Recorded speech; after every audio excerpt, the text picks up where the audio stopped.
জান্নাতে নিরামনে আমার নবী নন্দিনে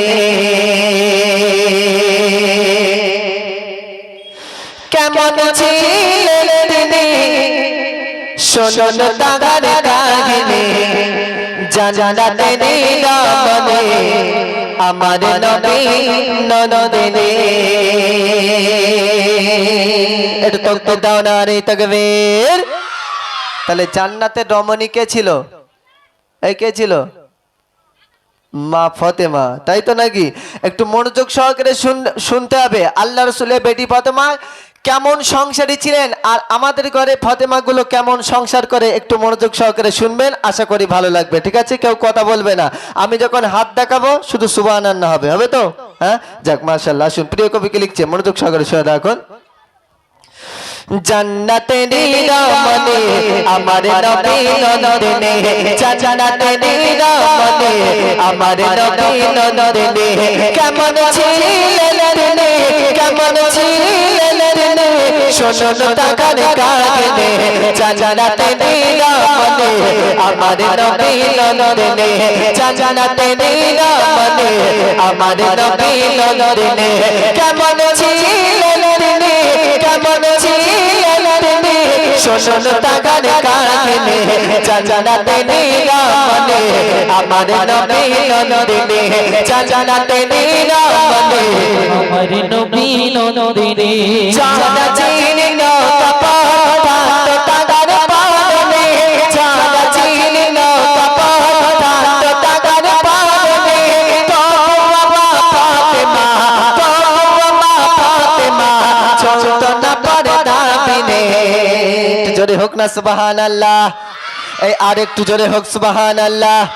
মাশাআল্লাহ। তাহলে মা ফাতেমা তিনি যে বোরকাটা পরতেন হাজারো জায়গায় ছেঁড়া ছিল, তিনি যে বোরকাটা পরতেন হাজারো জায়গায় ছেঁড়া ছিল, তালি মেরে মেরে খেজুর পাতা দিয়ে সেলাই করে করে সেই বোরকাটা পরতেন, কিন্তু কোনোদিন বিনা পর্দায় বাইরে যায়নি। আর একটু জোরে হোক না সুবহানাল্লাহ।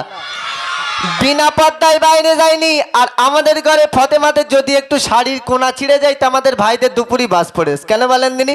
বলে আমি তোমার একমাত্র বিস্কুট কালারের বউ, এই ছেঁড়া শাড়ি পরে ঘুরলে হয়? আমার জন্য একটা শাড়ি আনো। এখন ভাইজান বাজারে গিয়েছে, কায়দা দেখে 2000 টাকা দিয়ে একটা শাড়ি এনেছে। যেই শাড়িটা ভাবিরাতে দিয়েছে, ভাবি এরকম করে তুলে বলতেছে তোমার চোখে 40 হয়েছে না 45 হয়েছে? একটা কালারের জাত। হ্যাঁ, অমুকের মেয়ে সকিনা পরস্ক্রাম ঝিকমিক ঝিকমিক করতেছে, লুঙ্গি পানা দেখাচ্ছে, তোমার বুড়ো চোখ কবে যাবে? বুঝতে পারেননি? স্বামীর দেওয়া জিনিস এদের পছন্দ হয় না, তাহলে এরা জান্নাতে যাবে বলে মনে হচ্ছে? হ্যাঁ। আর আল্লাহ রাসূলের বেটি ফাতেমা তিনি যে বোরকাটা পরতেন হাজারো জায়গায় ছেঁড়া ছিল, তালি মেরে মেরে খেজুর পাতা দিয়ে সেলাই করে করে সেই বোরকাটা পরতেন, কিন্তু একটা বোরকা কেনার মতো ক্ষমতা ছিল না। তাই প্রিয় কবিকে লিখছে, তবে মাশাআল্লাহ এদিককার মা বোনেরা খুব ভালো, তাই তো নাকি? এদিককার মা বোনেরা বেশি আবদার টাবদার করে না। যা বলছি আমি এই উবাইদুল্লাহ ভাইয়ের অধিকার কথা বলছি। এদিককার মা বোনেরা খুব ভালো। কবি কি লিখছে, মনোযোগ সহকারে শুনে রাখুন। জানা চিনি না কাপাটা তো তার পানে জানা চিনি না কাপাটা তো তার পানে তো মা ফাতেমা তো মা ফাতেমা ছোট না পর্দা বিনে তো মা ফাতেমা ছোট না পর্দা বিনে জান্নাতে নিরামনে আমার নবী নন্দিনে জান্নাতে নিরামনে আমার নবী নন্দিনে কেমন ছিলেন তিনি কেমন ছিলেন তিনি শোনো তার কাহিনী জান্নাতে নিরামনে আমার নবী নন্দিনে জান্নাতে নিরামনে আমার নবী নন্দিনে খোদার পায়ে পিতা ছিল নবী নন্দিনে খোদার পায়ে পিতা ছিল নবী নন্দিনে স্বামী ও সন্তান ছাড়া স্বামী ও সন্তান ছাড়া কেউ তো তাকে দেখেনি। জোরে হোক না সুবহানাল্লাহ।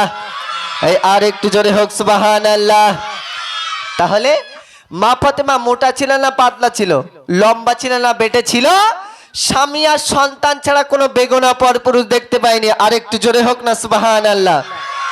স্বামী আর সন্তান ছাড়া কোনো বেগুনা পর পুরুষ দেখতে পায়নি। আর আমাদের গলে ফতেমাগুলো কেটা কত দেখাতে পারে দেখানো প্রতিযোগিতা শুরু করে, বুঝতে পারেননি? ওপরের ঠোঁটে এক কালার লিপস্টিক দিচ্ছে, নিচের ঠোঁটে এক কালার লিপস্টিক, বুবু আমার ধ্যানাসি ব্যাগলে হেলে দুলে যাচ্ছে, ছেলেরা টিটকানি মেরতেছে, তাদের কতই ভালো লাগবে। হ্যাঁ, এখন আবার ওই আফসানা না কি বলে, রৌদ্রে গেলে ঝিকমিক ঝিকমিক করে, বলে তুই দেখবি না এমন জিনিস পড়বো তো জোর করে দেখতে হবে, বুঝতে পারেননি? তাই মাশাআল্লাহ এদিককার মা বোনেরা বিনা পর্দায় বাইরে যায় না, শুধু গ্রামের গজল বলে একটু অন্য মাথায় দিয়ে এসেছে, যখন বাইরে কাটে যায় সব সময় বোরকা পরে যায়। আর যদিও বা বোরকা না থাকে অন্তরটা একটা ছেঁড়া চটের বাস্তাটা হাঁড়ি কালি মেখে যায়, যাতে ছেলেরা নজর না দেয়, বুঝতে পারেননি? এদিককার মা বোনেরা খুব ভালো। আর এদিককার যুবক ভাইরা দেখো একটা সোনার দলা, এরা সব পায়ের নিচেই তাকায়, মুখের দিকে তাকায় না। হ্যাঁ, ওই পায়ের নিচেই তাকাতে তাকাতে যদি খানায় পড়ে যায় কোনো অসুবিধে নেই। এদিককার যুবক ভাইরাও খুব ভালো। যা বলছি আমি এই ওবাইদুল্লাহ ভাইয়ের অধিকার কথা বলছি। কবি কি লিখছে মনোযোগ সহকারে শুনে দেখুন।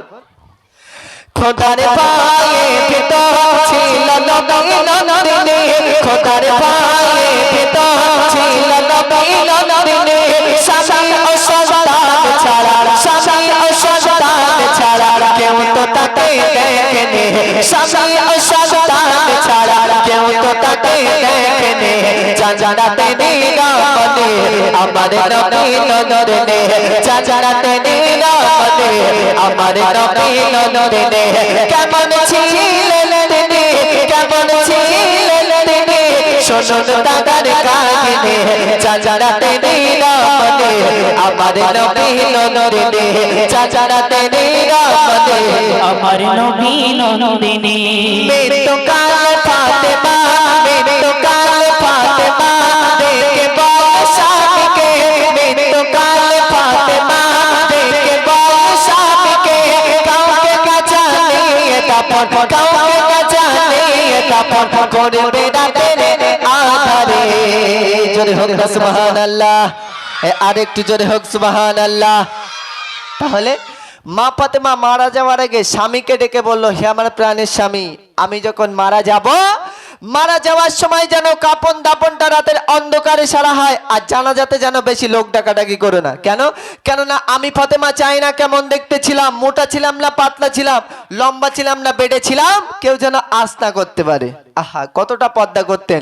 আর আমাদের ঘরে কি হয়, নতুন যখন বিয়ে হয় বৌমা যখন ঘরে নিয়ে আসে, আর ভাইজানেরা বাজার থেকে 2 কিলো করে মিষ্টি নিয়ে আসে, বলে আমার বউটা কেমন দেখতে আছে দেখে যা, আর 2টো করে মিষ্টি খেয়ে যা। এখন এরা হয় না বাপ? হ্যাঁ, এখন আবার নতুন বউয়ের আবার ফেসবুকে ফটো ছেড়ে বলে আমার বউটা কেমন দেখতে আছে একটু কমেন্টে জানাস, সহ্য করতে পারেন? হ্যাঁ, তাই মাশাআল্লাহ এদিককার মা বোনেরা সব ফেসবুক টেসবুক ঘাটে না। যা বলছি আমি এই ওবাইদুল্লাহ ভাইয়ের অধিকার কথা। কবি কি লিখছে মনোযোগ সহকারে শুনে দেখুন।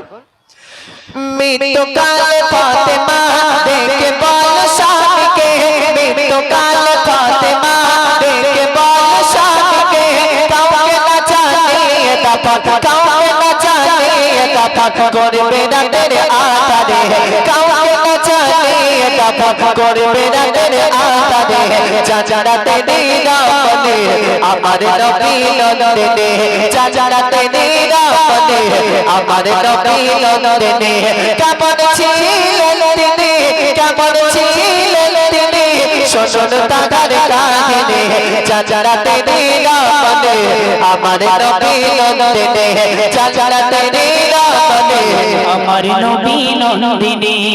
তাহলে জান্নাতি হতে গেলে তোমাকে পর্দা পশিদা হতে হবে, বিনা পর্দায় কোনোদিন জান্নাতে যাওয়া যাবে না। আমাদের মা বোনেদের বলবো, বিনা পর্দায় কোনোদিন জান্নাতে যাওয়া যাবে না। এই শুধুমাত্র 8:30 বাজলে কটকটি, হুড়ুম বাজার, জীবন কাটি, খুকুমানি, হোম ডেলিভারি এইসব সিরিয়াল দেখলে জান্নাতে যাওয়া যাবে না। আমাদের মা বোনেদের বলবো, এইসব সিরিয়াল দেখলে জান্নাতে যাওয়া যাবে না। তাই মাশাআল্লাহ এদিককার মা বোনেরা সব সিরিয়াল টিরিয়াল দেখে না। আমি যে হিসাবে সিরিয়ালের নাম করেছি, মা বোনেরা বলে কিছু বুঝতে পারিনি, এরা মনে মনে করতেছে আমাদের রাজারহাটের দিক সিঙ্গাড়া লাড্ডু টাড্ডু এইসব মনে করেছে। এদিকে এখনো টিভি ঢুকিনি। হ্যাঁ, আমি যে হিসাবে সিরিয়াল নাম করেছি এদিকে এখন টিভি ঢুকিনি, তাই কিছু বুঝতে পারিনি। যা বলেছে আমি এই ওবাইদুল্লাহ ভাইয়ের অধিকার কথা।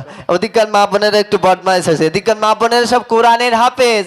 হ্যাঁ, এদিককার মা বোনেরা সব কোরআনের হাফেজ, আর ওবাইদুল্লাহ ভাইয়ের অধিকার সব সিরিয়ালের হাফেজ। কখন কোন টাইম সিরিয়াল হবে সব খবর আছে, বুঝতে পারেননি?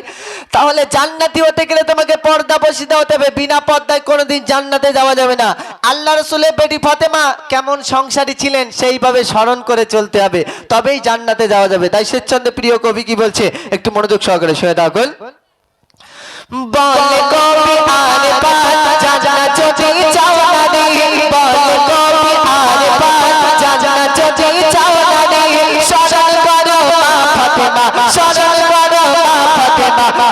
ছিল সংসারে স্মরণ করো মা ফাতেমা কেমন ছিল সংসারে জান্নাতে নিরাপদে আমার নবী নন্দিনী জান্নাতে নিরাপদে আমার নবী নন্দিনী